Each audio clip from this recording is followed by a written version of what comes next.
Subscribe now and press the bell icon. Never miss an update. नमस्कार श्याम जी। आज किस तरह की लोग बात सोच कर रहे हैं और आगे क्या होने वाला है, इसके ऊपर आपसे कुछ सुनना चाहेंगे साहब। देखिए, ऐसा है कि परिस्थितियां तो अभी जो है वो हर पल बदल रही है, और वो बदल इसलिए रही है कि हम लोग जिस तरह से हमारा आपस का चल रहा है वो एक पैमाने पर सेट नहीं है। पुराना जो हमारा काम करने का तरीका था, नजरिया था, उसमें अभी काफी फेरबदल आ गया है, और उससे चीन को काफी मुश्किल हो रही है हमें ये समझने में कि अब भारत अगला कदम क्या उठाएगा। लेकिन इसकी तरफ जाने से पहले मैं आज दो तीन बिंदु हैं जिनकी तरफ मैं ध्यान आकर्षित करना चाहूंगा कि दो राष्ट्रों के बीच में जब संबंध होते हैं तो वो संबंध कई दर्जों पे होते हैं। सैन्य दर्जे पे, आर्थिक, राजनयिक और आपके जो राजनीतिक, तो ये चार महत्वपूर्ण बिंदु होते हैं जिनके ऊपर में संबंधों को परिभाषित किया जाता है। इसमें सबसे महत्वपूर्ण जो दो बिंदु होते हैं वो होते हैं, एक आपका है आर्थिक, कि आपके आर्थिक संबंध कैसे हैं, और आपके राजनीतिक संबंध कैसे हैं। क्योंकि अगर आपके दोनों देश बराबरी पे हैं तो आपके आर्थिक संबंध बराबरी के हैं, तो आप फिर एक दूसरे से सम्मानजनक परिस्थितियों में व्यवहार करते हैं। लेकिन अगर आपके एक जो है चीन के सेंट्रल मिनिस्ट्री कमीशन के चेयरमैन ने चीनी जो पुलिस है उसको चाइना के जो उनका स्टेट सिक्योरिटी ब्यूरो है उससे निकालकर डायरेक्टली अपने अधीन कर लिया है, इसका राजनीतिक उस पहलू से देखे तो बहुत महत्वपूर्ण ये है कि कहीं ना कहीं शी जिनपिंग जो चीन के, तो मैं कह रहा था कि चीन के साथ हमारे संबंधों पे असर डालने वाली दो महत्वपूर्ण खबरें आई हैं, एक राजनीतिक स्तर पर और एक आर्थिक स्तर पर। राजनीतिक स्तर पर जो खबर आई है वो ये आई है कि शी जिनपिंग ने, जो चीन के इस वक्त एक छत्र नेता है और डिक्टेटर है, उन्होंने कल या पिछले 2-3 दिन के अंदर में जो चीन की पुलिस है उसको डायरेक्टली अपने अधीन कर लिया है, और जो चाइना का स्टेट सिक्योरिटी ब्यूरो है जो कि पुलिस को पहले काबू में करता था उससे हटा दिया है। इसका मतलब यह है कि कहीं राजनीतिक तौर पे शी जिनपिंग अपने आप को असुरक्षित महसूस कर रहे हैं। बिल्कुल। और इसी से जुड़ी दूसरी खबर ये थी कि एक कॉन्फ्रेंस होती है जिसके अंदर में साक्षात्कार होता है, जिसके अंदर अमूमन और आज से पहले तक हमेशा चीन के प्रधानमंत्री आते थे। इस बार चीन के प्रधानमंत्री ली क्वांग की जगह शी जिनपिंग ने उस साक्षात्कार को संबोधित किया। इन दो चीजों से एक, और पहले भी कई बातें आ रही थी सुनने में कि चीन के अंदर में आंतरिक जो राजनीतिक अस्थिरता फैली हुई है, और शायद कहीं शी जिनपिंग की स्थिति उतनी मजबूत नहीं है जितना कि हम सोच रहे हैं। बिल्कुल। दूसरी बड़ी खबर आई थी आर्थिक मुद्दे पे। आर्थिक मुद्दे पे खबर ये आई थी कि चीन की सरकार ने चीन के 5 बड़े बैंकों को आदेश दिया है कि वो ये जो मुश्किल दौर है इसके अंदर में 219 बिलियन डॉलर, 219 बिलियन डॉलर को वो इस आर्थिक वर्ष में का घाटा एब्जॉर्ब करें। इस बिंदु का महत्व इसलिए आ जाता है कि इसका डायरेक्ट असर चीन के जो आर्थिक जो संस्थाएं हैं, वित्तीय संस्थाएं हैं, उनका चीन की आर्थिक प्रगति में योगदान की जो काबिलियत है उसके ऊपर में कमी आएगी। और एक मैं आपको जो एक 2014 में एक स्टडी में, मतलब जब ये भारत की आर्थिक स्थिति के ऊपर में एक स्टडी निकली थी, तो उस टाइम पर एक बिंदु आया था कि बैंक डिपॉजिट के अंदर में अगर 1 रुपया जाता है तो बैंक उससे करीब उसका 90 गुना देश के आर्थिक स्थिति में योगदान करता है। अगर हम उसका 50% भी ले लें कि 45% योगदान होता है, तो 219 मिलियन का मतलब हो गया तकरीबन 9,000। ऐसा है कि जो आपने भी बताया आर्थिक स्थिति की जो आपने चर्चा करी, तो इसका मतलब ये है कि जितना बाहर से हमको लगता है शायद चाइना उतना ज्यादा स्ट्रांग नहीं है आर्थिक रूप से। हाँ, अभी अब ये देखने में आ रहा है कि आर्थिक रूप से वो बहुत कमजोर लग रहा है।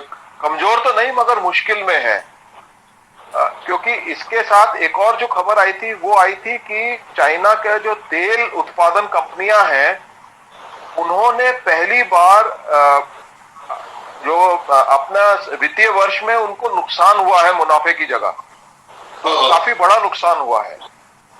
तो इसके अलावा फिर चीन में अभी जो पिछले 2 महीने से खास करके जुलाई के बाद से कुछ समाचार ऐसे आ रहे हैं कि चीन में खाद्य पदार्थों की कमी है। चीन ने इस साल, मैं आपको मतलब एक आंकड़ा देता हूं कि चीन ने इस साल अभी तक 6 महीने में, जनवरी से लेकर जून तक के 6 महीनों में पिछले साल के मुकाबले 197% ज्यादा गेहूं का इंपोर्ट किया है। तो ये मतलब ये आंकड़े हैं जो कुछ इंडिकेटर, मतलब आपको कुछ दर्शाते हैं कि भाई वहां हालात कितने गंभीर हैं। हम आते हैं तो साहब ये इतना एडवेंचर क्यों कर रहे हैं? हाँ, यही सवाल आता है, क्योंकि इन चीजों से अब हमें, जो हम पहले आकलन लगा रहे थे कि चीन जो है वो अपना साम्राज्य स्थापित करना चाहता है, वो दूसरे देशों को दबाना चाहता है, अब ये महसूस हो रहा है कि शायद अपनी आंतरिक जो उसकी परेशानियां हैं उनसे ध्यान हटाने के लिए चीन बाहर के तरफ में जोर आजमाइश कर रहा है। अब मैं आता हूं भारत और चीन के बीच में। अभी तक क्या होता है कि जैसे चीन जो है वो एक डिक्टेटरशिप है, और अंग्रेजी में जिसको हम कहते हैं कि टोटलिटेरियन सोसाइटी है। इसमें क्या होता है कि इसमें आप जो भी आपकी प्रशासनिक आपका ढांचा है, आपका सैन्य ढांचा है, आपका जो भी सरकारी ढांचा है, उसमें जितने भी लोग पदस्थापित हैं वो अपनी जगह पर अपनी काबिलियत से कम और अपने बॉस की खुशी के वजह से ज्यादा है। तो इस कारण से क्या होता है कि जो कुछ लोग जो इंग्लिश में जिनको बोलते हैं इनकॉम्पिटेंट लोग जो हैं वो महत्वपूर्ण जगहों पे आके बैठ जाते हैं। बिल्कुल। तो नाकाबिल लोग, मैं मतलब नाकाबिलियत वाले लोग जो है वहां आके बैठ जाते हैं। अब ये इसलिए महत्वपूर्ण हो जाता है कि जो ऐसी सोसाइटीज के अंदर में कोई भी सच्चाई एक तो बताने को तैयार नहीं है। हमको अगर कोई समस्या है, उस समस्या को सुलझाने के लिए हमें वस्तु स्थिति का ज्ञान होना बहुत जरूरी है, वरना हम जो है हम धूल में लठ मारते रह जाएंगे जैसे कहते हैं। अब चीन के अंदर में समस्या ये हो रही है कि ये जो उनकी जो निर्णय लेने की प्रक्रिया है, उस प्रक्रिया के अंदर में सच्चाई बहुत, मेरा आकलन है उसके हिसाब से सच्चाई कम जा रही है, और वो गलत मुद्दों पे भरोसा करके और फिर अपने निर्णय लेते हैं। चीन ने जब भारत के खिलाफ कार्रवाई शुरू करी तो चीन के मेरे हिसाब से 3-4 बिंदु थे। सबसे पहला बिंदु ये था कि चीन को ये महसूस हुआ कि पूरे दुनिया की तो छोड़िए, आप एशिया के अंदर में अगर कोई उसके वंशज को और उसके प्रभुता को चुनौती दे सकता है तो वो भारत है हर तरह से। तो वो कहीं ना कहीं एक जो मानसिकता से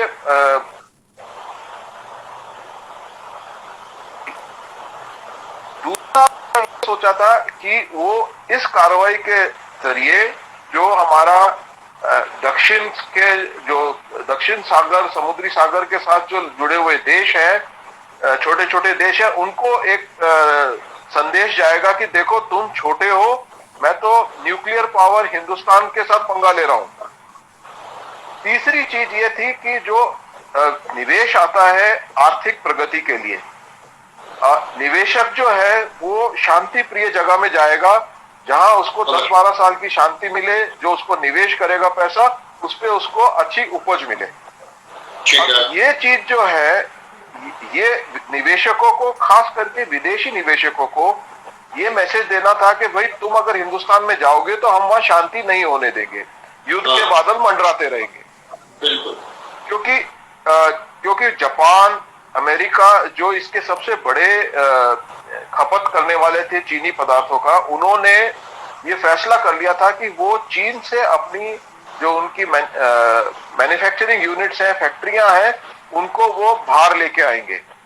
और इसमें सबसे ज्यादा फायदा जो है वो दक्षिण समुद्री सागर के साथ मिले हुए देश यानी Vietnam, Philippines, Malaysia, Indonesia, Brunei, इन लोगों को होगा और भारत को होगा। तो चीन ये इन निवेशकों को दबाना चाहता था।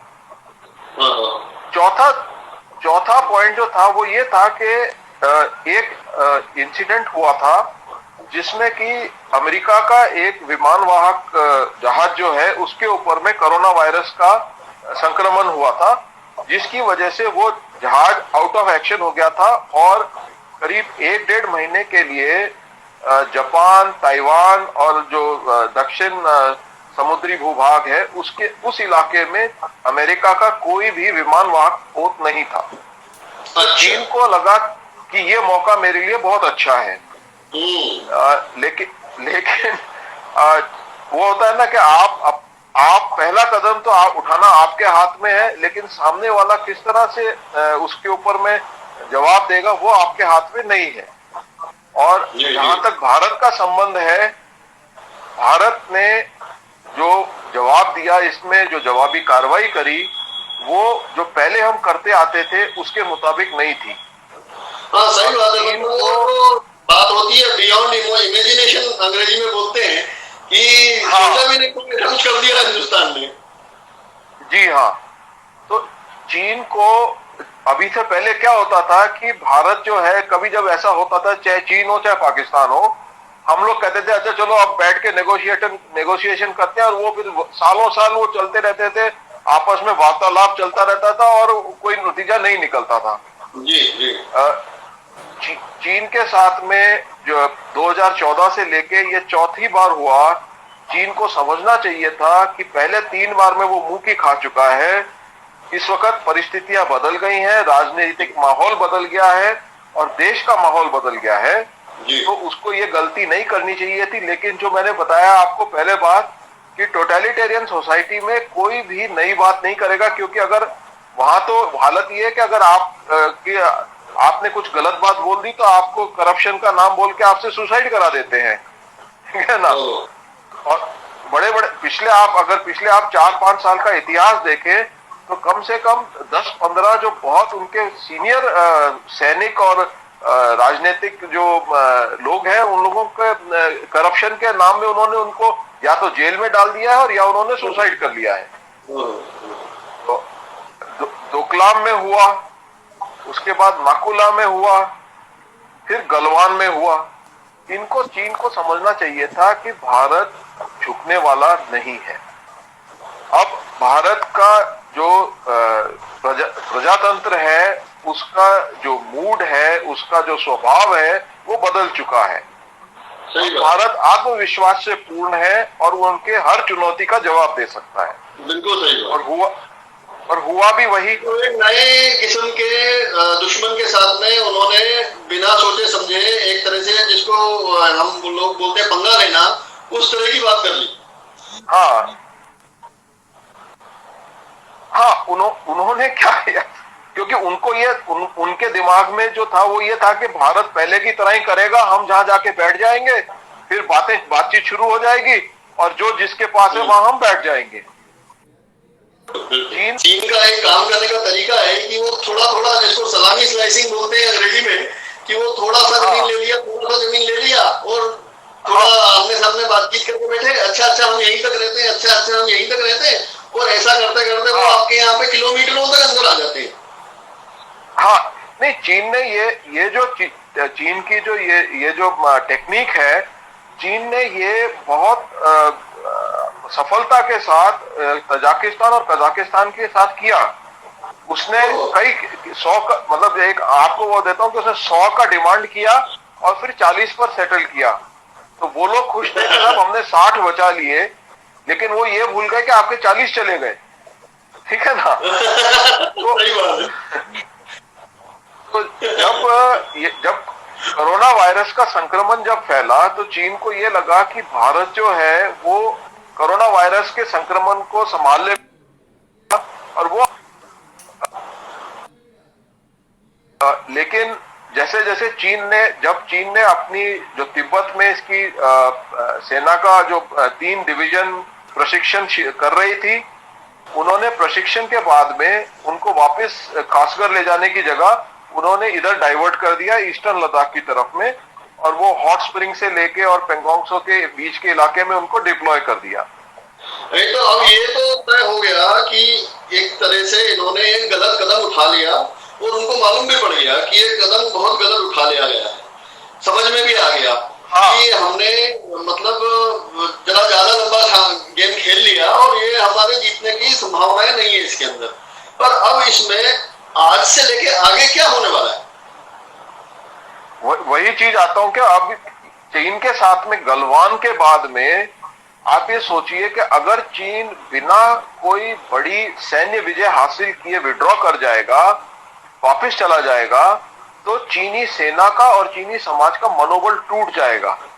इसी कारण से चीन अपनी जो उनके जो कैजुअलिटीज हुई हैं, उनके जो नुकसान हुआ है, उसके बारे में नहीं बता रहा है।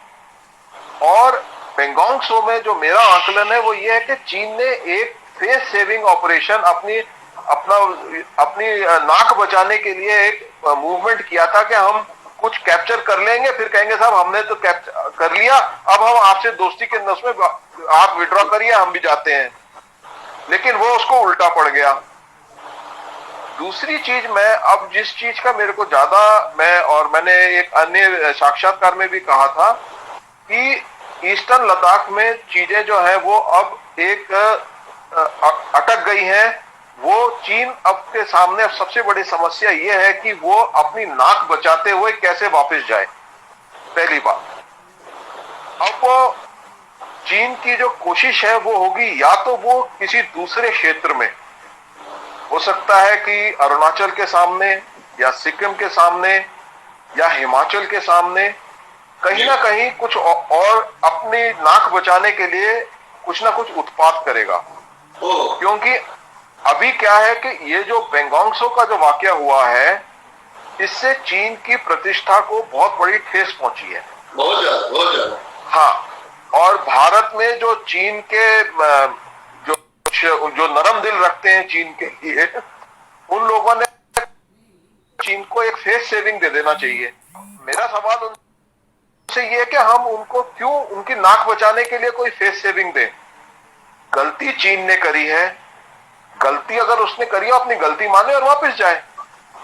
अगर वो नहीं कहना है कि एक गलती को सुधारने के लिए चीन दूसरी गलती करने जाना चाहता है, हो सकता है, बहुत संभव है कि हमको, क्योंकि और अरुणाचल के इलाके के बीच में पिछले 2 महीने में 2 नई एयर डिफेंस जो है वायु सुरक्षा की उसने रडार और हथियार लगाए हैं। और अब क्या है कि चीन, क्योंकि चीन मुंह की खा चुका है यहाँ पर अंतरराष्ट्रीय संबंधों में, जब वो जाके नेपाल से या वो जाके भूटान से या वो बांग्लादेश से या म्यांमार से या श्रीलंका से, क्योंकि बे ऑफ बंगाल के साथ में इन राज्यों का जुड़ाव है, जी। तो उनको उनको दिखाने के लिए फिर कोई बेवकूफी कर सकता है। तो हम इसके लिए तैयार हैं। ये भी बात मैं बता दूं आपको कि अगर आपने समाचारों में पढ़ा होगा तो पिछले महीने हमारे सैन्य अध्यक्ष वहां गए थे, जनरल नरावने, और पिछले हफ्ते हमारे जो वायुसेना प्रमुख हैं वो भी वहां गए थे। और भूटान और बांग्लादेश और श्रीलंका के साथ में हमारे हाई लेवल कॉन्टैक्ट चल रहे हैं। हमें हमारे जो कोरोना वायरस की वजह से जो हमारा आर्थिक प्रगति पे जो हमारे रोड़े आए हैं, उन रोड़ों को हटाना है। अगर हम चीन के साथ सैन्य युद्ध की ओर या एक बॉर्डर के ऊपर में स्कर्मिशेस के लिए जाते हैं तो हमारा उसमें पैसा लगता है और हमारे रिसोर्सेज लगते हैं, हमारे संसाधन लगते हैं। तो हमारी अर्थव्यवस्था पर और हमारी कोरोना की लड़ाई के ऊपर में उसका बहुत विपरीत असर पड़ेगा। तो भारत को जो अभी हम कर रहे हैं, भारत को वही रखना चाहिए कि एकदम मजबूती से सीमाओं पे डटे रहे। अगर चीन मजबूती से 3,448 किलोमीटर की दूरी 3,448 किलोमीटर की जो दूरी है उसके अंदर में कहीं कोई बदमाशी करता है तो वहीं उसको जोर का झपड़ा लगाना है और अपना जो कोरोना का संक्रमण है और जो हमारी आर्थिक नीतियां हैं अभी जब मैं आपसे कायम बात रहना कर रहा है। हूँ इसी वक्त मुझे एक समाचार ये भी मिला है कि ताइवान और चीन में कुछ स्कर्मिश हुई है और कोई एक आध तो जो उनके सैनिक हैं बाहर भी जा ये अभी कोई 2 घंटे पहले से कुछ समाचार आ रहे हैं कि कुछ एयर का उनका हवाई युद्ध हुआ है, कोई एक आधा हवाई जहाज गिरा है, लेकिन ये अभी तक वेरीफाइड नहीं है। और अगर हुआ है तो कोई ताज्जुब की बात भी नहीं होगी, क्योंकि ताइवान के लिए तो ये जीवन मरण का संघर्ष है। बिल्कुल सही बात। तो हमें जो है चीन के साथ में हमारा रुख हमें चीन के लिए ये रखना है। क्योंकि मैं एक चीज और बता दूं, अगर हम चीन की पूरी सैन्य क्षमता को देखते हैं तो चीन की ये क्षमता नहीं है कि वो हमारे साथ 3,500 किलोमीटर की जो हमारी सीमा है उसके ऊपर में युद्ध कर सके। वो उसकी कोशिश हो उसकी कोशिश होगी कि छोटे छोटे छुटपुट घटनाएं कहीं ना कहीं होती रहे और वो जो हमारी एलएसी है उसका तापमान ऊपर नीचे करता रहे। हमें जब भी वो तापमान ऊपर करेगा तो उसको जोर का एक मार के उसको शांत कर देना है। लेकिन अपना ध्यान, देश का ध्यान जो है वो कोरोना संक्रमण और आर्थिक पुनर्जीवन की ओर रखना है, क्योंकि यही सबसे ज्यादा जरूरी है। मैं यहाँ पर एक इतिहास से एक एग्जाम्पल देना चाहूंगा कि जो पुराना सोवियत यूनियन था, सोवियत यूनियन के पास सैन्य शक्ति थी, लेकिन आर्थिक शक्ति उसकी जैसे जैसे कम होती गई तो पूरा का पूरा वो विकसित हो गया और उसका बिखर गया वो। चीन जो है इस वक्त उसी रास्ते पे चल रहा है। चीन के अंदर जो सबसे बड़ी इस वक्त कमी है, मैंने पहले भी कहा, मैं हमेशा कहता रहा हूं कि चीन के एक आंकड़ा और देता हूं मैं कि 2015 से लेकर 2025 की जो दिहाई है, 10 वर्ष है, इन 10 वर्षों में 20 साल से 30 साल की उम्र के जो नौजवान हैं उनकी नफरी में करीब 20 मिलियन की कमी आएगी, मतलब कम होंगे। अब अगर आपकी जनसंख्या वृद्ध होती जा रही है और ये अनुमान लगाया जा रहा है कि तक चाइना प्रतिशत से ज्यादा जनसंख्या है वो 50 से 55 की उम्र से ऊपर होगी। तो ये जो आपकी कामगारी जो आयु के जो लोग हैं वो तो कम होंगे और जो वृद्ध लोग हैं होंगे। तो चाइना के पास में 5 साल है मेरे हिसाब से कि वो 2025 तक जो कर सकता है कर ले, उसके बाद में वो ऐसा फिसलता हुआ जाएगा कि कोई उसको ऊपर नहीं उठा सकता। आज तो आपके हिसाब से हमको जो हिंदुस्तान है उसको अगले 5 साल के लिए क्या करना चाहिए कि चाइना जैसा भी है वो ग्रो करे या ना करे, पर हम चाइना को इररिलेवेंट बना लें हमारे लिए, उसके लिए हमें क्या करना चाहिए? जो हम अभी कर रहे हैं कि सीमाओं पर एकदम चौकस, उनको अगर वो सीमाओं पे कुछ भी ऊट पटांग हरकत करेगा तो उसको वहीं पे दबा देना है जोर से, जैसे हमने पेंगोंग त्सो में करके दिखाया है कि पेंगोंग त्सो का जो हमारा वाकया है उससे बहुत एक सॉलिड मैसेज गया है, कि बहुत कठोर मैसेज गया है कि हम जानते हैं कि तुम क्या कर रहे हो, जो तुम कर रहे हो वो हम तुम्हें करने नहीं देंगे, और अगर तुमने फिर भी कोशिश करी तो हम तुम्हें मारेंगे। ये चीज हमने संदेश चीन को बहुत स्पष्ट पहुंच गए हैं।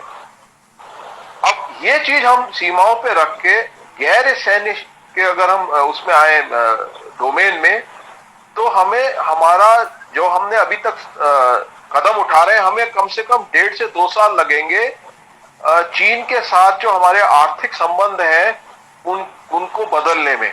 जो हमारे हम चीन के साथ से जो हम सामान अभी आज भी हमारा काफी इंपोर्ट चाइना से होता है, हमें वो काटना है, उसमें हमें 1.5 से 2 साल लगेंगे। एक अभी जैसे मैं आपको एग्जांपल देता हूँ आर्थिक उससे ही, चीन ने जो एक पेपर अभी उनका कहीं पब्लिश हुआ था जो इंटरनेट पे लीक हुआ है, कि चीन ने मई के अंदर में आकलन किया था कि जुलाई तक वो पूरी दुनिया को पीपीई किट, वेंटिलेटर का जो उपलब्ध कराएंगे। चीन उससे तकरीबन 7.5% नीचे रह गया है, वो उतना वो नहीं कर पाया है जो ग्रोथ वो एक्सपेक्ट कर रहे थे।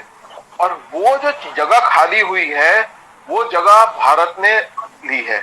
आज भारत दुनिया का दूसरा सबसे बड़ा पीपी किट बनाने वाला देश है, और हमने कई देशों को तो मदद के तौर पे दिया है बिना कुछ लिए। सही बात है। हिंदुस्तान को दुनिया ये समझती है कि कभी भी मुश्किल का वक्त आएगा तो हिंदुस्तान और हिंदुस्तानी सैनिक दोनों हर वक्त आपके सामने, आपके साथ में कंधे से कंधा लगा के खड़े होंगे, और उसके कारण से हिंदुस्तान का दुनिया भर में एक अलग तरह का चरित्र है। दुनिया समझती है कि कभी भी हिंदुस्तान एंटोगनाइज नहीं करेगा, हमेशा साथ मिलकर काम करेगा। बिल्कुल। तो ये तो एक मुद्दा हो गया। अभी भारत ने जो दूसरी चीज जो बहुत महत्वपूर्ण करी है वो करी है राजनयिक क्षेत्र में। हमने चीन का जो हमारा जो जवाब था चीन को, हमने उसमें एक बदलाव और करते हुए जो दक्षिण मध्य सागर है हमारा, जिसको साउथ चाइना सी बोलते हैं अमूमन, उस इलाके में हमने अपने युद्धपोत भेज दिए। और वो युद्धपोत अब जो है अमेरिका, जापान और ऑस्ट्रेलिया के साथ मिलकर वहां पर गश्त लगा रहे हैं। मतलब हमने चीन को एक संदेश दिया कि तुम हिमालय में करोगे तो हम दक्षिण सागर में आके तुम्हारे को मारेंगे। तो ये एक देखिए, एक ये चीजें सांकेतिक होती हैं। दूसरा, हमने जो इंडियन ओशन का इलाका है जिसको कि अंग्रेजी में आईओआर कहा जाता है, इंडियन ओशन रीजन, उसके अंदर में हमारी नौसेना काफी सक्रिय है। और इसका एक है कि आज से कोई 4-5 महीने पहले चीन की एक पनडुब्बी गुप्त रूप से आ रही थी, और हमारे पास आज ये संसाधन है कि हमने उसको पकड़ लिया। और जैसे ही वो आईओआर के अंदर आई तो उसको एक रेडियो मैसेज दिया गया कि वेलकम टू इंडियन ओशन। तो वो मतलब इस तरह की जो चीजें हैं, हम उनको ये कह रहे हैं कि हम आपको देख रहे हैं। कहने का मतलब ये कि अब चीन का क्या इसका रिएक्शन आ रहा है कि चीन के जो ऑफिशियल जो जितने है, ग्लोबल टाइम्स है, जिंक्यो न्यूज है, ये सब आ रहे हैं कि सब 62 कर रहे हैं। वो ये भूल जाते हैं कि 62 तो हिंदुस्तान ने बहुत पीछे छोड़ दिया। बिल्कुल। आज हमने चीन को यह संदेश दे दिया है कि हमारी नजर तुम पर है, हम देख रहे तुम क्या कर रहे हो, हम तुम्हें सैन्य रूप में, आर्थिक रूप में और राजनयिक रूप में, तीनों में मारेंगे। आपने बहुत सही संदेश दिया कि आप जो मुद्दा पकड़ेंगे हम उस मुद्दे पर आपको मारेंगे। आज हिंदुस्तान उस कैपेबिलिटी को रखता है। बहुत ही बढ़िया तरीके से आपने इस मुद्दे को प्रस्तुत किया। मैं सोचता हूं कि जो हमारे दर्शक हैं उनको इससे बहुत ज्यादा क्लैरिटी आ जाएगी कि क्या हो रहा है और हिंदुस्तान किस तरह से तैयार है। आपसे बात करके बहुत अच्छा लगा साहब। और जो एक अगले महीने अभी सुनने में आया समाचार है, अभी तक कंफर्म नहीं हुआ है, लेकिन हो सकता है कि अगले महीने में जो हम जिस चीज की बात सुन रहे हैं अंग्रेजी में जिसको बोलते हैं क्वाड, तो क्वाड के चारों जो विदेश मंत्री हैं हो सकता है कि उनकी बैठक भारत में हो। भारत, जापान, ऑस्ट्रेलिया और अमेरिका। तो अगर ये हुआ तो अब आप समझ लीजिए कि राजनयिक तौर पे भी हमने चीन की घेराबंदी कंप्लीट कर ली है। तो हमें चीन से डरना नहीं है और घबराना नहीं है।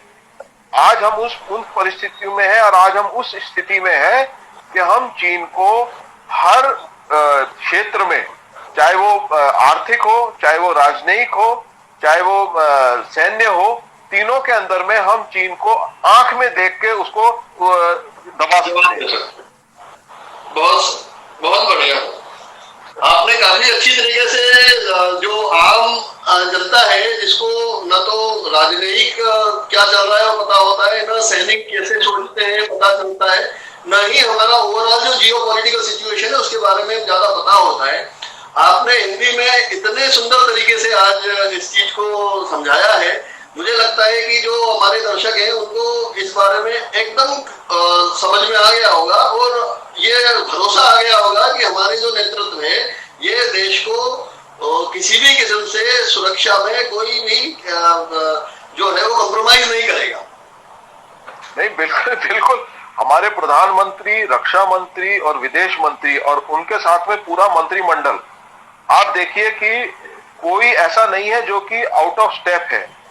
अगर इन तीन, क्योंकि ये तीन लाइमलाइट में है, ये तीन सामने, क्योंकि ये इन तीनों क्षेत्रों में काम हो रहा है। लेकिन उस दिन नितिन गडकरी जी का संदेश आया कि हम ये क्षेत्र में चीनी कंपनियों को नहीं आने देंगे। पीयूष गोयल जी का आया कि रेलवे के कॉन्ट्रैक्ट कैंसिल है। रविशंकर प्रसाद जी ने कहा कि हम इनको टेलीकॉम में नहीं आने देंगे। अब ये जो ऐप्स बैन हो रहे हैं, ये तो ये पूरी सरकार, पूरा देश अगर एक होगा तो यकीन मानिए कि चीन की हैसियत नहीं है कि हमें कुछ नुकसान पहुंचा सके। हाँ, बिल्कुल सही कहा आपने। लेकिन अब क्या है कि हम एक डेमोक्रेसी है, हमारा खुला देश है, ओपन सोसाइटी है, और कई लोगों को ऐसा है कि थोड़ा बहुत शोर और बातचीत तो हो है, और वो मुझे लगता है कि अच्छा भी है कि उसमें से कभी कभी फीडबैक भी आते हैं कि कहाँ पे अच्छा किया जा सकता है। मैं उसी बात पे आ रहा था कि क्या होता है कि हमको हमारा जो विचार है, जो हमारा कार्य हम कर रहे हैं, उसके ऊपर जो टीका टिप्पणी करने वाले होते हैं उनकी बात सुन के हमें दो फायदे होते हैं। या तो हमें ये यकीन हो जाता है कि हम जो कर रहे हैं वो सही है, और अगर हम कहीं गलत हो रहे हैं तो हमें वो गलती सुधारने का भी डायरेक्शन मिल जाता है। तो ये एक ओपन सोसाइटी और डेमोक्रेसी का बहुत सुंदर एक चीज है जिसको कि हमें बरकरार रखना है। कई बार लोग गुस्से में बोलते हैं कि इनको एंटी नेशनल बोल दो, इनको जेल में डाल दो। नहीं, सुनो सबकी, अपना आकलन करो, अपना दिमाग लगाओ, और उसके बाद में फिर जो विकल्प है उनके ऊपर विचार करके सही विकल्प पे चलो।